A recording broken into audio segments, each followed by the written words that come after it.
two old guys in the records, one old guy for now, as Sydney's lockdown restrictions are almost over. They're telling us that we're almost there. Mike and I decided long ago to press on with fun segments about our favourite records. Welcome to Friday Faves. Now, our favourite records. I'm delving deep into my collection to come up with some gems, and I've found a few gems. Can't wait. Don't forget, you can also send in a request, and I'll see if I can do it also. So, Friday Faves. This first episode, we're looking at one of Australia's most important bands. We're going back to the 1970s. They were at the forefront of proto-punk, at the forefront of independent music and alternative music. Their status is legendary. They've been recognised as being so important to the development of rock music here in Australia. I'm talking about none other than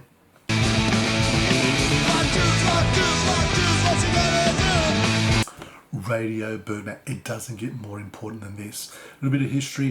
1974, it's Dennis Tech and Rob Younger, who leave their respective bands and get together. They recruit Philip Hoyle on keyboards, Ron Keeley on drums, and Carl Rourke on bass. They're playing very, very different type of music that Australian audiences are used to. They're playing, Iggy Pop and the Stooges, MC5, that Detroit rock sound. The only problem is they can't get a gig. No one's giving them an opportunity.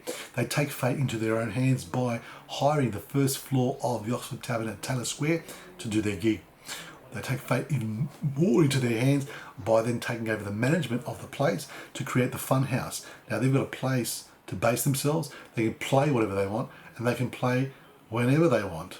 But more importantly, they then give opportunities to other bands who are on the fringes to get their opportunities to play live. So this is why they become legends, not only for themselves, their music that they're playing, but for other bands too. Yes, they released their album, their EP first, called Burn My Eye, and then Radios Appear. And the only radio station that plays their music is, of course, 2JJ. Thank you, 2JJ, which becomes Triple J. And to distribute the album, the actual band members do it themselves.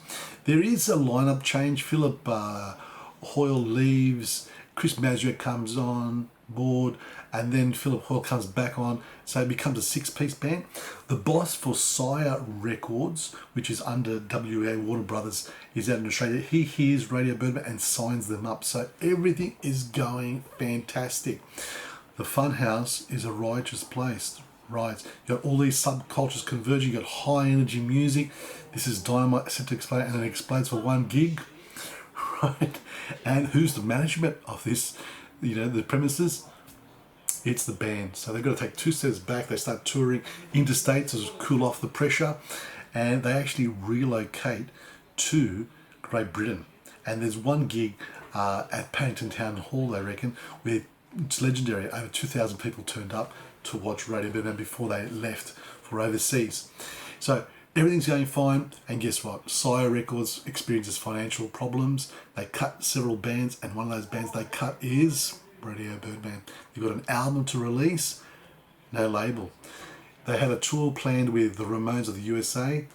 That doesn't happen. No tour, no label, an album, and of course there's infighting in the band, and they played their last gig in 1978. Amazing. They were at the forefront of everything. They developed everything, and they weren't there to reap the reward because the independent scene was about to kick off. The album that they recorded is released 3 years later in 1981. It's called Living Eyes, but they weren't around as a band. They were into other bands, being very, very successful in the indie scene. But yes, we were missing Radio Birdman. Now, since then, of course, all the accolades and all the respect and recognition has come forth. They played in the mid-90s, the Big Day Out festivals around Australia. They were inducted in the ARIA Hall of Fame. They said no one year, and they finally said yes the following year to be inducted. They had another album called Zeno Beach 2006. There's a documentary about them. They actually took, like I said, taking everything into their own hands. That's why they're regarded as one of those outlaw groups. They created Crying Sons Records, and they released their stuff on that label, which is fantastic. But I'm going to look at one of their singles. I love this single dearly. It's very, very special for me. I hope you like it. Here it is.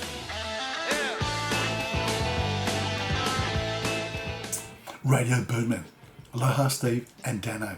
What I love about this is, yes, Dennis Tech had once said that he wanted the band to play their gigs as if it was their life depended on it, as if it was their last gig. Now, this is high energy stuff, but this is also about having a lot of fun, because Aloha Steve and Danno is inspired by the American cop shop show at the time, Hawaii Five-0. Yes, Steve McGarrett and Danny Danno Williams were the characters. So it's fantastic. You know, everything is great about this song.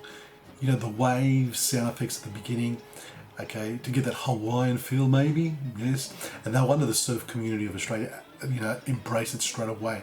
And then you've got this, you know, hit it Steve and all right, and it's high energy after that.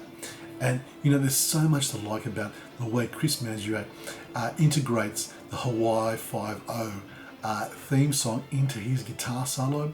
And even towards the end, in the outro, the signature or the go-to phrase of the show was "Book him Danno," and the band saying "Book him Danno." So yes, a lot of fun.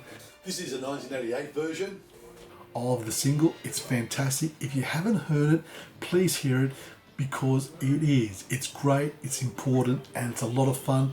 Aloha Steve and Danno, Radio Birdman. I'll see you next Friday for another Friday Fave. Book 'em, Danno.